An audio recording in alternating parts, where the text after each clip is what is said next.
Overlock মেশিনের jam কিভাবে ছুটাইতে হয় দেখুন।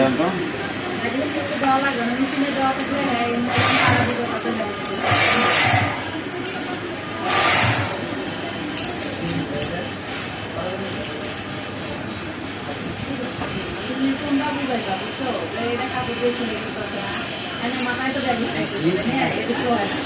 মাথায় ব্যাগের সিস্টেম দিয়ে পরে আবার মানুষ দিয়ে আবার এই কারণে তার মাথায় এটা থাকবো।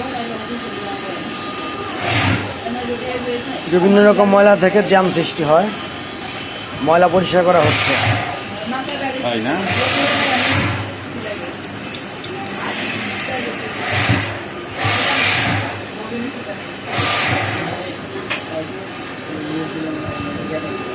অনেক টাইট হয়ে গেছে।